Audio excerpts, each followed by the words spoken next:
नमस्कार दोस्तों, मैं हूं तारा सिंह तोमर और आप देख रहे हैं मेरा यूट्यूब चैनल सांची बात टीएस तोमर के साथ। दोस्तों, आज हम आपको सुनाएंगे माँ कालरात्रि के अद्भुत स्वरूप का वर्णन, उनके प्रकट होने की पौराणिक कथा, सप्तमी की पूजा विधि, मंत्र और विशेष भोग और वो चमत्कारी लाभ जो उनके पूजन से जीवन में मिलता है। तो चलिए भक्ति रस से भरी इस आध्यात्मिक यात्रा की शुरुआत करते हैं। माँ कालरात्रि का स्वरूप जितना भयानक दिखाई देता है, उतना ही दयालु और करुणामयी उनका हृदय है। कहा जाता है कि उनका शरीर घने अंधकार की तरह काला है, गले में बिजली जैसी चमकती हुई माला है, उनकी श्वास से अग्नि की लपटें निकलती रहती हैं, के 3 नेत्र हैं जो पूरे ब्रह्मांड की तरह गोल और विशाल हैं। उनका वाहन है गर्दभ यानी गधा, जो हर परिस्थिति में विजय का प्रतीक माना जाता है। माँ के 4 हाथ हैं, ऊपर उठा हुआ दाहिना हाथ वरमुद्रा में जो भक्तों को वरदान देता है, नीचे वाला दाहिना हाथ अभय मुद्रा में जो भय मिटाता है, बाएं हाथों में खड्ग यानी तलवार और लोहे का कांटा है जिससे वह दुष्ट शक्तियों का नाश करती हैं। यही कारण है कि भक्त उन्हें शुभंकरी कहते हैं, क्योंकि उनका भयानक रूप भी हमेशा शुभ फल देता है। अब बात करते हैं माँ कालरात्रि की सबसे प्रसिद्ध कथा की, जिसे सुनकर आपके रोंगटे खड़े हो जाएंगे। दोस्तों, प्राचीन समय में 3 दैत्य शुंभ, निशुंभ और रक्तबीज ने तीनों लोकों में आतंक मचा दिया। देवता, ऋषि और साधारण मनुष्य सभी इन राक्षसों से परेशान हो गए। तब सभी देवता पहुँचे भगवान शिव और देवी पार्वती के पास। देवी पार्वती ने दुर्गा रूप धारण किया और युद्ध का ऐलान कर दिया। माँ दुर्गा ने शुंभ और निशुंभ का वध कर दिया, लेकिन रक्तबीज को मारना इतना आसान नहीं था, क्योंकि रक्तबीज को वरदान प्राप्त था कि उसके शरीर से यदि रक्त की एक बूंद भी धरती पर गिरेगी तो उसी से एक नया रक्तबीज उत्पन्न हो जाएगा। अब जरा सोचिए, युद्ध के मैदान में जब जब रक्तबीज पर प्रहार होता, लाखों करोड़ों नए रक्तबीज पैदा हो जाते। देवताओं की सेना हारने लगी। तभी माँ दुर्गा ने अपनी योग माया से जन्म दिया माँ कालरात्रि को।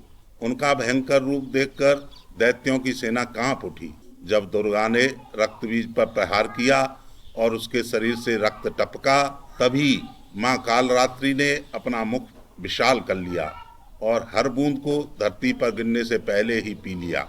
इस तरह कोई नया रक्तबीज पैदा नहीं हो पाया।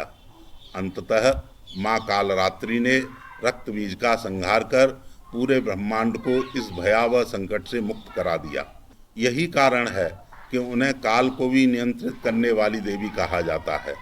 दोस्तों, अब जानते हैं कि महासप्तमी के दिन माँ कालरात्रि की पूजा कैसे करनी चाहिए। सुबह जल्दी उठें, स्नान करें और गहरे नीले या लाल रंग के वस्त्र धारण करें। संकल्प लें कि आज आप भय मुक्ति और आत्मविश्वास के लिए माँ की आराधना करेंगे। इसके बाद पूजा स्थल को गंगा जल से शुद्ध करें और माँ कालरात्रि की प्रतिमा या चित्र स्थापित करें।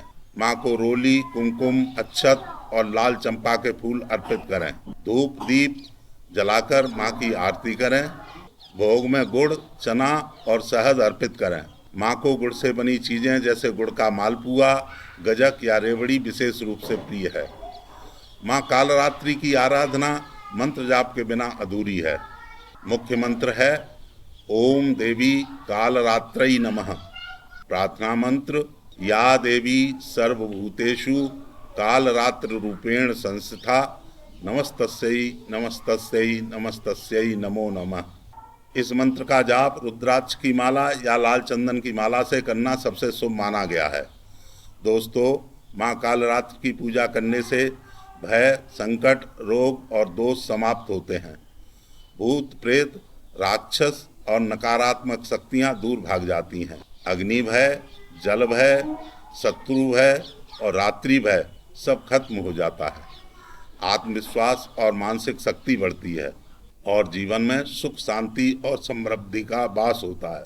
यही कारण है कि महासप्तमी का दिन तंत्र साधना करने वालों के लिए भी अत्यंत विशेष होता है। तो दोस्तों, ये थी माँ कालरात्रि की दिव्य कथा, पूजा विधि और मंत्रों से जुड़ी जानकारी।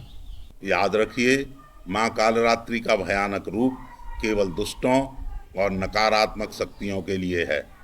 अपने भक्तों के लिए वो शुभंकरी हैं, यानी हर संकट को हरने वाली और हर भय को मिटाने वाली माँ। आप सबको महासप्तमी की हार्दिक शुभकामनाएं। माँ कालरात्रि की कृपा से आपके जीवन से हर अंधकार मिटे और हर दिशा में प्रकाश ही प्रकाश हो। तो ये थी आज की महासप्तमी की देवी माँ की पूजा विधि, मंत्र और भोग की जानकारी। अगर आपको हमारा ये वीडियो पसंद आए तो कृपया हमारे वीडियो को लाइक करें, शेयर करें और हमारे चैनल सांची बात TS तोमर के साथ को सब्सक्राइब ज़रूर करें। धन्यवाद।